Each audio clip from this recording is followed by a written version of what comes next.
بسم الله الرحمن الرحيم والصلاة والسلام على أشرف المرسلين سيدنا محمد الصادق الأمين. Good morning, my students. Welcome to week number 12 in American Lit. Today we are supposed to continue looking at Emily Dickinson. Last time I think we looked at two poems, The Narrow Fellow and I Couldn't Stop for Death. Today we're going to look at the final poem. I had a funeral, or I felt funeral in my brain. But before we start, I would like to listen to one or two reports, about the previous week. Taj is very enthusiastic to read. I don't know why. Is it like about the conference? Like? It has like three things. Okay, 3 in 1. Yes. So do you want to say this is Trinity report? Your fears, your mind, your emotions, your society, your thoughts, IUG, Gaza, exams, the idea of graduation, your parents, your mobile, your Facebook, Twitter account, your love, your jealous love of your beloved, your room, your imagination, your solitude, the earth, the sky, your conscience, your notebook, that camera that is pointing to me, Dr. Akram, Rana, Ihsan, Hadil, my sister and myself, are all presents to me. One does not need to be locked in a dirty small room, tortured every day by an Israeli soldier, given food that even dogs cannot devour, not allowed to practice the simple acts of life, and deprived from being among his family and friends, to be called a prisoner. A prison can be anything that controls you in a negative way. Isn't your mind can be a beautiful servant and a dangerous master at the same time? Isn't your imagination your salvation and your damnation? A prison differs from another, and it is you who chooses to be free or not. And having called her a psycho in my response, I now quit the accusation of Dickinson. For now I know why she quitted people and isolated herself, for her society was her prison, and her solitude was her freedom. It doesn't matter which prison, whether metaphorically or not, you are in. You have your mind, your imagination, and your heart with you, but remember, use them well. Okay. Thank you very much. I know it's very interesting, like how she contrasts between Emily Dickinson and the prisoner. Yes, Emily Dickinson, she chose her solitude. Her incarceration at home is voluntary, but our prisoners are forced to be there. And as we saw last week, their mistake was just because they defend their land. This is their crime. But both of them have to share the experience of writing. We saw in the conference last week how the Palestinian prisoners were very creative, and I think some of you who attended the session saw the kind of poetry, the kind of narrative they were writing. And also Emily Dickinson had to create. Emily Dickinson, as we saw in the poems, found her own word.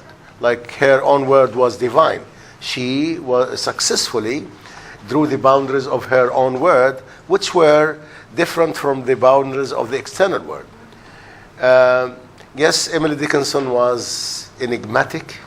She was isolated. She isolated herself, and her poetry is an enigma. And I think, enigma is a very paradoxical, because the more enigmatic poetry it is, the more or the richer it is, because we have to look into the poem to see how many interpretations. Like last time, Raneen skillfully looked at the poem. Because I could not stop for death, and she skillfully showed how death, and immortality, where death was very domesticated by Emily Dickinson. Death was not a big deal. She, showed us how artistic she was when she spoke about her own word, which was different from the outside world. Anyway, there is space for another report. Yes, Hadil. Sometimes people become part of our lives until we start to see ourselves in their eyes. Other people are our lives, but they have been snatched away until they become part of our past. Have you ever loved a person you know, but a picture of him? Yes, we always do. Could you see the beauty of life if you were blind? Yes, I confirm. Do you see life by your eyes? No, I assure you. If you love a person, you will see him by your heart and be beautified by your eyes. Eyes are the bell that rings the heart doors to love someone. My dad told me once, heart is the body's strongest muscle. Mind has tissues more than stars in the galaxy, and the body is 72% of water. So I ask myself which one I should reconcile with. I am a short one, so body's reconciliation is the first choice I have to drop. Mind and heart. I went to the mirror, looking into my eyes, searching for the heart or the mind. What if I couldn't look into my eyes now? I believe in both, but eyes are the gate of everything. By your eye, you can be attracted to a person and love him. By your heart, and by this, your heart gives the order to mind to reconfirm this process of love. Thus, you start to see him more beautiful than previous. What if I were blind and couldn't see Ihsan's face in my life? I assure that I will draw a fabulous picture, similar to her, but more beautiful. Wow. Yet, there will always be something missing. I know you would pick someone, or you would pick anyone to lend you his eyes to see a beautiful rose that you read about in a novel. When you see, you will wish if you kept it in mind and preserved it in heart. 4 naked walls and a roof, infinite age, he have been stuck in. What if he spent the rest of his life there?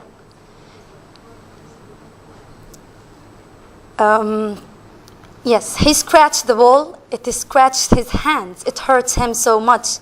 He closed his eyes, remember his daughter's face. Now he touched it again. It becomes more softly. He sat there watching the mark on the wall. He remembers his son's first drawing at the kinder. He's still there in the corner. Smell a rotten smell.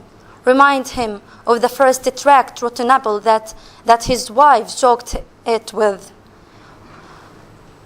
Yes, he laid on the floor, lifted his head with his hands, and dived in the details of the roof until he starts to see the galaxy through moon's light that he secretly entered the block. He was used to do this with his friends on the beach, laid closing their eyes, and to draw the most beautiful picture to the stars. He always won. Is he talented? I said no. Is he distinguished? I guess. Are there many like him? Yes, of course. Do you know him? Personally, no, but I know many like him. Who is he? Simply, he's the prisoner. Still, thank you very much for this creative, story. I like, the drama. I like, intertextuality. I like, the friendship you are bringing, Ihsan and others like it's very interesting. And, also it is, resonates with the atmosphere of the prisoners, like the conference about the prisoners. Okay, so today I think we have to go through the last poem, but it's very important to look again at Because I Could Not Stop for Death. Because I could not stop for death, he kindly stopped for me. It seems like, this is not a beginning. So the poem starts, it's a media res. Starts from the middle. Like, why? Because it seems like there is a prayer argument, like something before this. And she said, because I could not stop for death, he kindly stopped for me. And it's very interesting how she personified death. Death is being personified as something kind, gentle. But the tricky thing, is she serious about this or she's sarcastic? We don't know. Like you could both. You could go both. If you just think deeply about the symbolic interpretation of like he, death. Who is he? If we are talking about like death, the literal meaning of death, then death is being viewed in a very untraditional way. Death is being viewed like something majestic, something kindly, something which transcends a person from this ugly, word to a very transcendental, very, heavenly word. If we look at the symbol from a different perspective and we think that death is a suitor or a husband, then, the iron is there, because we know the attitude of Emily Dickinson. We know that she never got married, and she was ambivalent about the idea of death. We saw that in the snake, how she, had developed that ambivalent attitude toward the snake. She liked it, but at the same time, she had this zero at bone. She was like, very intimidating thing. So perhaps, it depends how we interpret this poem. I'm telling you, like, Emily Dickinson poetry is like an iceberg. It has 7 parts of it, beneath, And so we have to think deeply. Because I could not stop for death, he kindly stopped for me. The courage held, but just ourselves. And immortality. Like she is talking about 3 passengers. Okay? We slowly drove. He knew no haste. And I had put away my labor and my leisure too for his civility. It seems like she was busy with her daily affairs to the extent that she did not have time to dress up, because here we see that she was dressed in, dressed in very, like very thin layer clothes, like she was at home. She did not have time to dress up. Was it like her readiness to go? Was it her like she cannot wait to start that journey? Or was like this death was very impulsive, very coercive to the extent that he did not give her a chance to dress up? So these 2 possibilities are likely. We slowly drove, he knew no haste, and I had to put away my labor and my leisure too for his civility. So again, this civility, is it like something fake or something real? Okay. We passed the school where the children strove at recess in the ring. We passed the fields of gazing grain. We passed the setting sun. Those who tend to interpret the symbols of, in this poem might say, okay, like Emily Dickinson is talking about 3 stages of life. Childhood here, like when she's talking about the children, playing in the ring, the gazing, grain.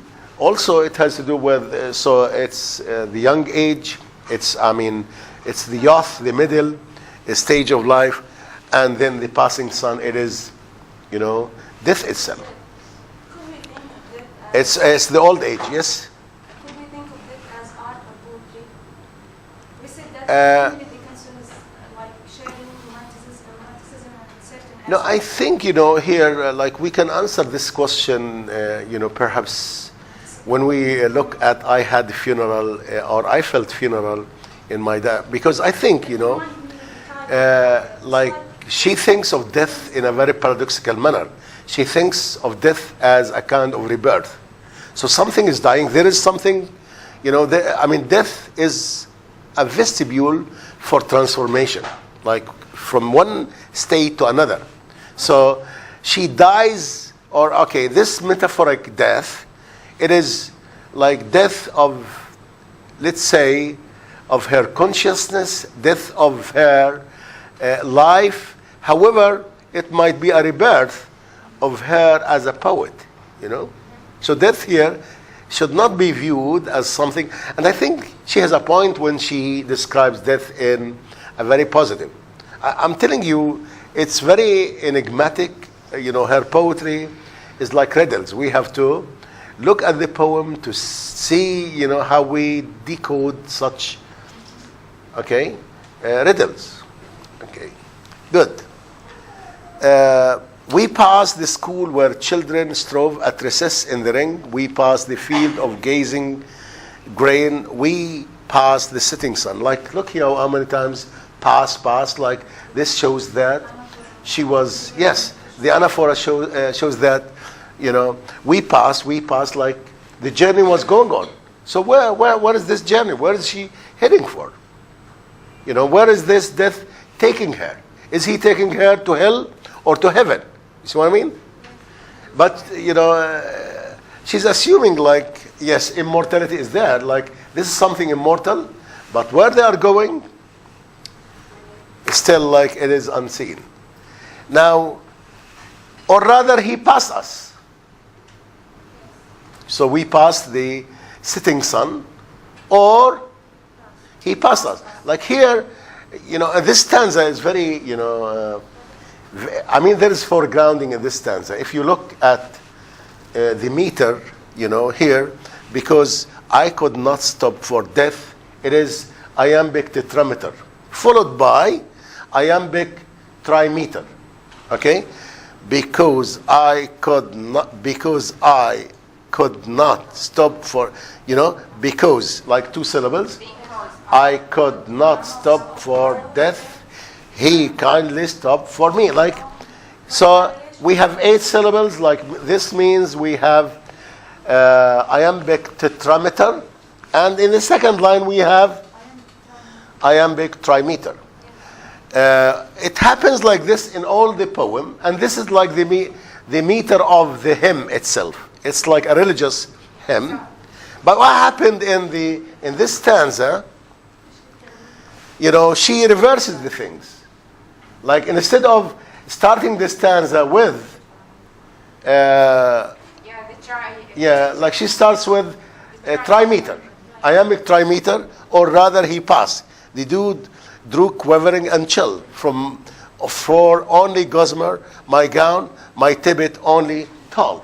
Now, so we have to look at this. Like, it's like a real death, because after the setting sun, things changed. Like, she's no longer talking about passing, but rather a moment of stagnation, a moment of fear. Like, because, here, quivering, the dews drew quivering. It is the setting sun. So, what happens? So, this stanza, I think, is very important, and this stanza needs, like, we spend some time focusing. Rather, he passed us. The dew drew quivering and chill for only gossamer, because, I'm not prepared for such heat. Some people interpret this in a very strange way, interpret this like they view death as a very savage husband, and here she's experiences this fear of the future husband. This is Why they restrict all the interpretations to because of her time. Emily Dickinson was not happy with the tradition of her time. She was not happy. She wanted to be like any girl of her time, to get married, but she wanted to be respected. She wanted to have her own rights. However, when she looked around, she found that women were abused by husbands. She was not happy with, the idea of being the angel of the house, because that was a kind of euphemism. So this is her attitude, Okay, we posed before the house that seemed a swelling on the ground. Again, she's still like watching. The roof was scarcely visible, the cornice in the ground. It's like the grave. Since then, it is centuries. Since that moment, it's centuries. And I still, remember this. So what kind of mind she's having? Like, what kind of knowledge she's possessing now? We have to question ourselves. This is again like Wordsworth and the moment of tranquility. Yes, it's now she feels that she, this is the real eternity. This is the real eternity. So her experience of death then is not that negative experience, like this is the first interpretation, because here she is living a world of eternity where she can, like, it's been centuries and she's still there. She remembers every single moment of leaving that life. So is she talking about death in a very negative way or a very positive way? But here it seems it's positive, like, because since then it's been centuries and yet feels shorter than the day. See, feels shorter than the day. It's like this. I first surmised. What's mean surmise? Like if you surmise, it's like you feel like it's not the eyes, it's like intuitively you feel. So we are talking about a newly born consciousness. It's different from the worldly consciousness. It is the consciousness of eternity. So again, what kind of consciousness are we talking? I surmise the horses' heads were toward immortality. So I felt that I'm going to eternity, So it's very strange, like how death here was very kind and, took her to eternity. So this poem can be read like, many, like there are many readings for this poem. And, here, like her poetry is a representation of the nature of her own life, her own personality. But again here, you find that she cherishes this moment of dying, this moment of eternity. Okay? What is eternity for her? Again, like, is the word of art an eternity for her? Because here she is talking about surmise. And surmise has to do with the intuition. Like, are we immortalized by whatever we write? And this reminds us of Shakespeare, like, so long live this, and this gives life to thee. And in a black ink, your name will shine bright. So, okay. Sure. Yes, please. Yesterday in the 20th century, we were studying something similar in the wasteland when Dr. Ayman told us that in the old myths they bury the dead in order to reborn. So it is. Yeah, this is like what we call the carnivalistic culture, the culture of the carnivals. Like we have, death is a vestibule for rebirth. Death is a vestibule for rebirth. I think the students are having exams today, or what? What kind of exam? Comparative today? Okay. So we'll be short. Now, let me see this poem. Has anybody read this poem? I had a funeral, and it's very, funny. Like people, huh? It shares, So is she celebrating death? Is her, very strange poem. Like, let me read it. I felt a funeral in my brain. Some people feel a wedding. Imagine, like, if there is a noise or a dent in your brain, goes like this, how would you feel? You want, like, but this is a funeral. I had a funeral, and mourners to and fro. It's a real funeral, like, because she's giving an image of a real funeral, but we should not take this for granted. This is a literal funeral. It should be a metaphoric funeral. So who's dying? Now, what is dying? What is going, what is dying? The mind or the senses or what? I had a funeral in my mind. Yeah, not in my heart, maybe. Yeah, it's in her mind. And mourners to and fro. Keep treading. You know what's mean treading? Passing, coming, going, and fro. Passing. Till it seemed that sense was breaking through. till like it seems like I started to lose sense. And when they were all seated, it seems like there is a control. Everything is organized. They were seated. It's like a conference, People are seated, And when they were seated, a service like a drum. Again, everything is organized. Everything is under control. A service. It's like a wedding. No, it's like a service, like a funeral service. A funeral service in a church. Kept beating a drum, beating, like it has to do with treading, beating, till I thought my mind was going numb. So the beating, what does this beating stands for? The beating of what? The drum, the service, like. So is this funeral causing death, or, does this death happen before a funeral or after a funeral, Because it seems like it is like the funeral procession which is causing her death. Rather, So it's very confusing, but it's very interesting to read. Okay. My mind was going numb. So I start, losing a sense of my mind. Like I started not to feel. Who am I? My mind was going numb. Yes? The word numb, it never occurs with the word mind. Yeah. We say that it's senses, nerves, but not brain, so it alludes to something. So now when the mind goes numb, what do you expect people to behave like? To be like mad. Okay? Yes. Have you imagined yourself with a mind going numb like this?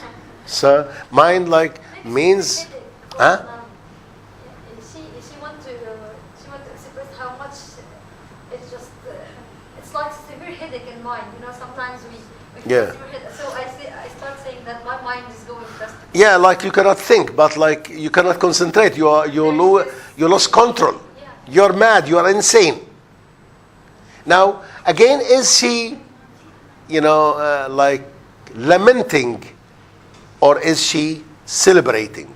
This is the question. Is she lamenting, this kind of death, this kind of, let's say, death of mind, or is she celebrating? This is the question which should be answered. And I think if we successfully answer this, because the whole poem is metaphoric, okay?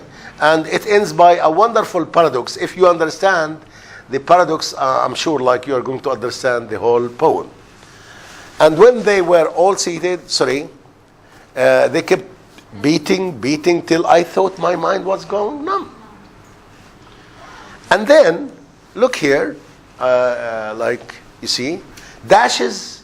We spoke about the dashes. It means that the complete are not thought. Her poetry, line continues into another line. It seems, and I think we felt this in Whitman when his poetry was, not end stop line, but rather a line continues into another. Okay. Kept beating till I thought my mind was going numb. And then I heard them lift a box. Okay. Now it's funeral. Then how come you hear them and your mind? Still the senses are alive. The mind is dead, but the senses are alive. My mind was, and creak across my soul. Creak. Crack. With those same boots of lead again. The boots of, those who are carrying. Yeah. Or the mourners. The creak. Then space began to toll. Space. What is tolling? So it's a metonymy, it's a metonymy. Toll means ring. So what is tolling? In a funeral service, the bell of the church should be tolling. But here it is the space which is tolling. There is a gap. There is a space, an inland, an endless, infinite, space. Are we talking about death which leads to space, and this space is tolling like this, tall, tall, tall, and we are left in a space, an endless, infinite, space. And then I heard them lift a box and creak across my soul with those same boots of lead again. Then space began to toll, toll, toll. Onomatopoeia. Okay? As all the heavens were a bell. As if the heavens were like a bell tolling, this space, and being but an ear. And me, like who lost her mind, is transformed into an ear only. And I, and silence. I and silence were in a race. Silence? I don't know how silence would be in a race. Like everybody is becoming, who's more silent? She's more silent than like silence itself, and so silence and her are in a race. Like this shows how stagnant she became, how dead. She's dead. She's physically dead, mentally dead, and I and silence, some strange race, wrecked, solitary here, and I'm just wrecked, left alone. Again, loneliness is there in the poem. Solitary. Here. But solitary, I don't know, like, solitary means like being by your own. Yes. It doesn't mean that you are lonely. Positive, rather than It could be, yes, solitude is positive, but solitary, we're not sure. Solitary being like alone, being by yourself. It's originally isolation, but you yourself changed to be solitary. Yeah. To be positive. Originally Yeah. you are isolated. And then a blank in reason, like reason is like a room with blanks, and then one blank broke. So the reason, the conscious, because reason is made of, the conscious. We usually in Freud's terminology, reason is divided in conscious and unconscious. And what she's talking about now, she's talking about the conscious word, like the word of the conscious. So what happens? And then a blank in reason, a blank, like look here, she's comparing to reason to a floor where there are many blanks, and because reason is in a state of death, so everything is dilapidating, everything is breaking easily. So, and then a blank in reason broke, and I dropped down and down. She started to go down and down. Like where? So if we are losing, if we are leaving reason, we are going down in where? So if we are taking Freud, we are going down where? Into the subconscious, into the unconscious, not the head, into the unconscious. You see? And drop down and hit a word. And hit a word. There is a word, a new word. So we're not leaving, it's like going to eternity. You're not leaving to nowhere. There is a place you are going there. At every plunge. And finished knowing then. And then I finished knowing then. How would you read this? I don't know, because reading poetry, I don't know, how would you read this?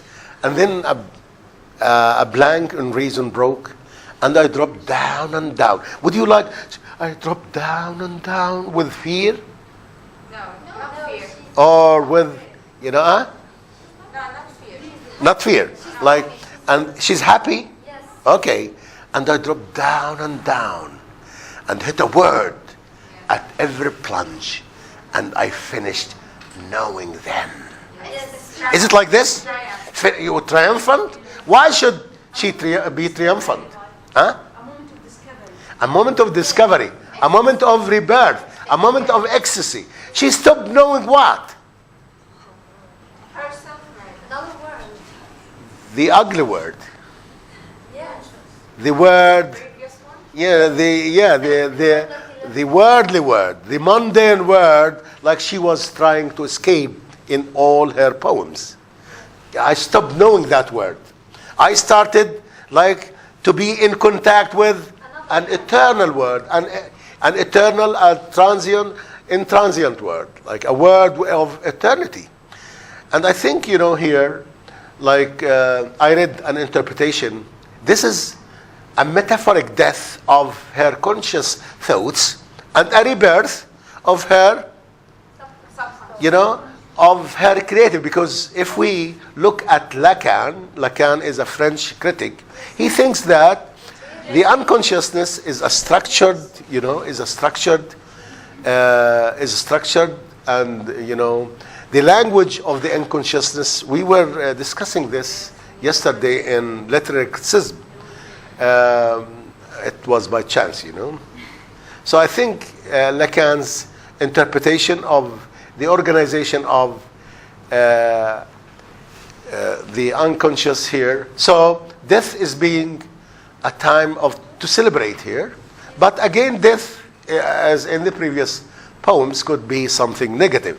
So this is Emily Dickinson. She is very enigmatic. Her poetry is full of mystery, but she is artistic in a full sense. This poem is full of imagery, full of, creativity. So I think, you can visit a lot of sites and you can listen even nowadays to lectures and see how creative this, Emily Dickinson is. It's not in the book? I did not include it? No. Okay, so perhaps, okay, now it is included. Okay? So do you have any question? No question. Okay, we have plenty of time now to give you back your exam results. I know this is, this moment is like Emily Dickinson's chilly perception of death. Yes. I don't know, some people exaggerate this, but I'm telling you, sometimes we are not assessed very well, even though I'm doing my best to assess the performance of the student. But some students do not perform very well in the exam, do not perform very well in certain sets of exam. But it doesn't mean that these students are dummy, are stupid, are not good. No. Some students are very clever. But you should remember before I gave you, before I turn in your exam paper, that, there is something, bonus waiting for you. The report, and this is a good chance to improve. So if you get a low mark, do not do not get sad or mad, unless you want to be mad in the fashion of Emily Dickinson, like to be mad, like losing the conscious mind and starting the unconscious. Thank you very much, and okay, good. Thank you. So next time we are discussing, I deliberately today slowed down because we were supposed to start Douglas, but because the male students missed a class last time, so I'm trying to reconcile this week. It's your luck. So next time we're going to discuss the narrative of Douglas, and we might need 2 classes to cover that. Thank you.